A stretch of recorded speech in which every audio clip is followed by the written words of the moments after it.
इस खतरनाक गर्मी में अगर कुछ भी पकाने का दिल ना करे तो मिनटों में प्याज के साथ ये रेसिपी बनाएं, जो बनाने में बहुत ही आसान है, इतनी मज़ेदार और इतनी टेस्टी है कि आपके मुंह का जायका ही चेंज हो जाएगा। बिस्मिल्लाहिर्रहमानिर्रहीम। अस्सलाम वालेकुम।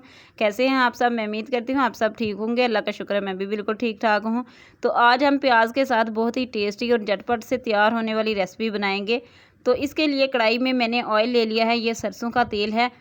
आप इसको नॉर्मल घी में भी बना सकते हैं। अब हमने प्याज ले लिए हैं जिनको मैंने वॉश करके रफली कट कर लिया है। तो आज की हमारी रेसिपी बहुत ही आसान और मज़ेदार है, जो मानसून की गर्मी में झटपट से बन के तैयार हो जाती है। यहाँ पे सरसों का तेल गर्म हो गया था। अब मैंने इसमें कलवंजी डाल दी है, तकरीबन ½ टीस्पून। तो ये रेसिपी बहुत ही कम मसालों से हम बनाएंगे, लेकिन फिर भी बहुत ही ज़बरदस्त बनेगी। अब मैंने 2 से 3 लाल मिर्चें इसमें डाल दी हैं। तो मिर्चों को हम जब फ्राई करेंगे तो इसका बहुत ही अच्छा फ्लेवर आएगा और मिर्चों से हमारी रेसिपी बहुत ही मज़ेदार बनेगी। 2 मिनट फ्राई करने के बाद प्याज शामिल कर देंगे। प्याज़ों को ऑयल के साथ अच्छे से मिक्स कर लेंगे, 2 मिनट फ्राई कर लेंगे। तो ये रेसिपी बहुत ही आसान और मज़ेदार है। इसमें हम ना तो अदरक का इस्तेमाल करेंगे और ना ही टमाटर का। टमाटर और अदरक के बगैर भी ये रेसिपी बहुत ही मज़े की बनेगी। तो गर्मी के मौसम की जान है ये रेसिपी। अगर आपका कभी कुछ खाने को दिल ना करे तो इसको ज़रूर ट्राई कीजिएगा, 5 मिनट में बन के तैयार हो जाएगी। तो प्याज को बहुत ज़्यादा ओवर कुक नहीं करना, बस हल्का सा कलर चेंज करना है। और इस रेसिपी में पानी का इस्तेमाल बिल्कुल भी नहीं करना। तो यहाँ पे हम कुछ मसाले शामिल करेंगे।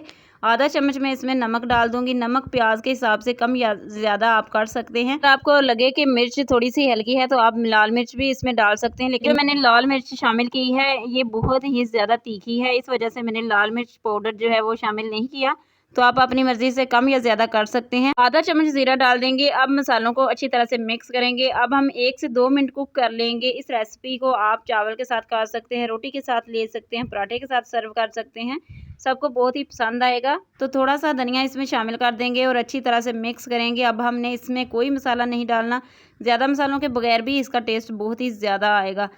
तो फ्लेम को ऑफ कर देंगे और इसे सर्व करेंगे। तो माशाल्लाह से अल्हम्दुलिल्लाह हमारी प्याज की बहुत ही मज़ेदार रेसिपी रेडी हो चुकी है। आप देख सकते हैं, मैं इसे सर्व करके भी आपको दिखाऊंगी। तो माशाल्लाह से अल्हम्दुलिल्लाह हमारी बहुत ही मज़ेदार, बहुत ही टेस्टी रेसिपी तैयार हो चुकी है। तो मैं यहाँ पे आपको सर्व करके भी दिखाऊंगी। माशाल्लाह से अल्हम्दुलिल्लाह बहुत ही मज़ेदार टेस्टी रेसिपी रेडी हो चुकी है। अगर आपको मेरी वीडियो पसंद आए तो प्लीज़ वीडियो को लाइक, शेयर और सब्सक्राइब कीजिएगा और साथ में बेल आइकॉन को ज़रूर प्रेस कीजिएगा। मिलते हैं नेक्स्ट वीडियो में, तब तक के लिए अल्लाह हाफिज़।